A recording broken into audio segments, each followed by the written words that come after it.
This one is going to be a quickie, but main question, is John Cena the wrestler of 2015?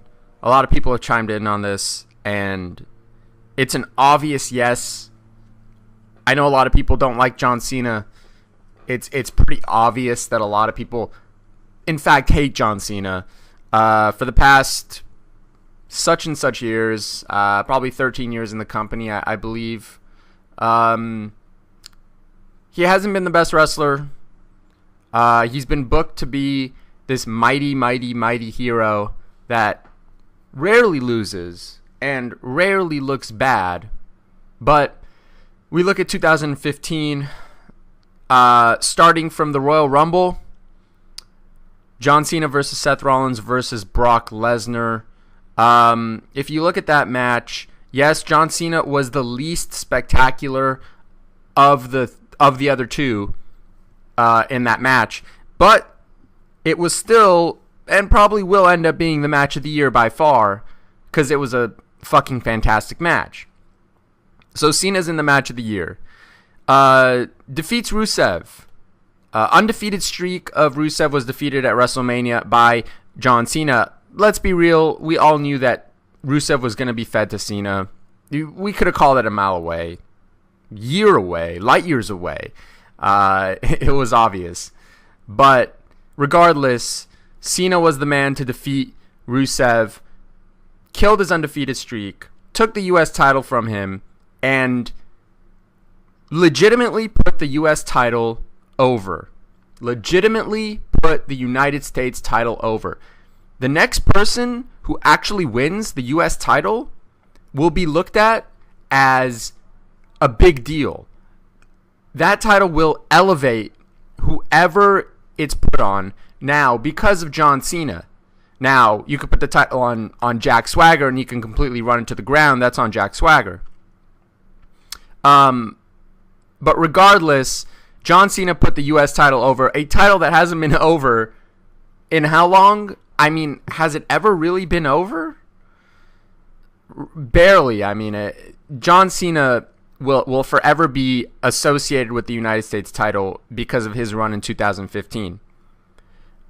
On Raw, the main attraction of Raw is the United States Open Challenge. Every week we get a random opponent, and generally speaking, we get great, awesome matches that really make use of the 3-hour time slot that Raw has.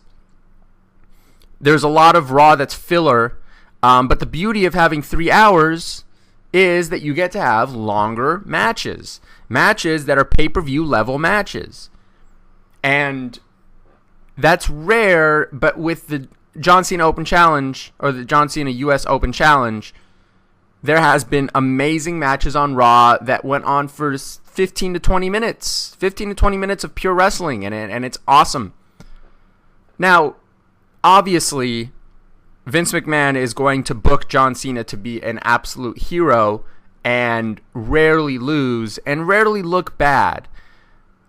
Yes, it does elevate other opponents of John Cena, such as Cesaro, who, because of the U.S. Open Challenge, has really blown up recently. He's always been one of the best workers in the entire company.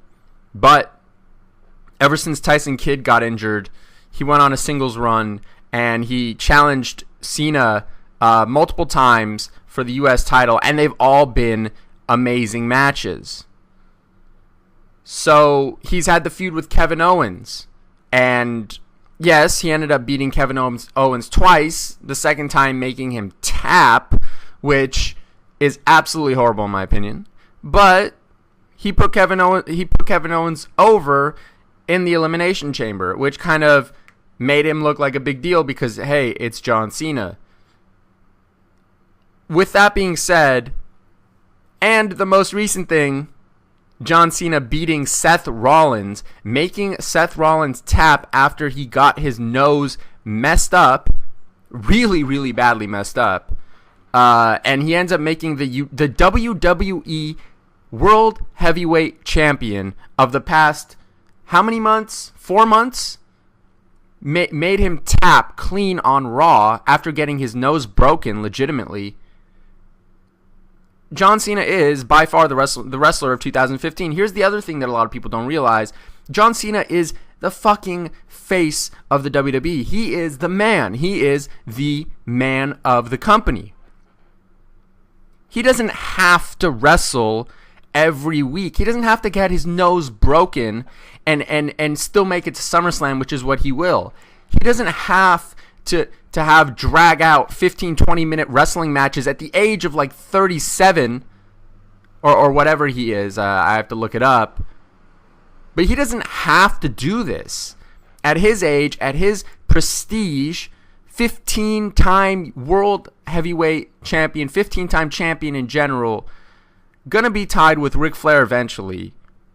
I mean, the man, the main wrestler of the past decade, the man who's been synonymous with wrestling, is having 15, 20-minute matches at his age every week.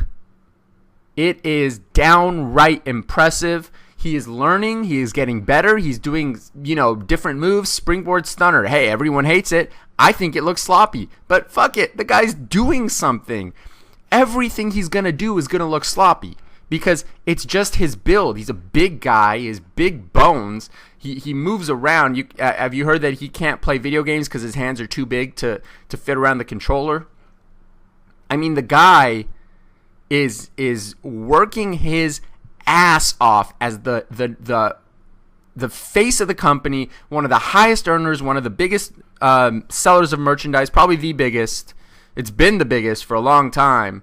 And the man is dedicating himself to the sport of professional wrestling. He hasn't left for Hollywood, just like he said he would. And he is dedicated to professional wrestling. And it's impressive. It's downright amazing what he's done in the year of 2015. And as a personal, I'm not really a Cena hater, but I'm not really a Cena fan. I'm just in the middle. Sometimes I like him. Sometimes I dislike him. But what he has done in 2015, he has saved Monday Night Raw. And yes, a lot of it has to do with the booking, but regardless, he has saved Monday Night Raw in the past year, the past 4 months. And as a result, I want to say thank you, John Cena, for an amazing 2015. Hopefully it keeps going, and we shall see what happens going forth.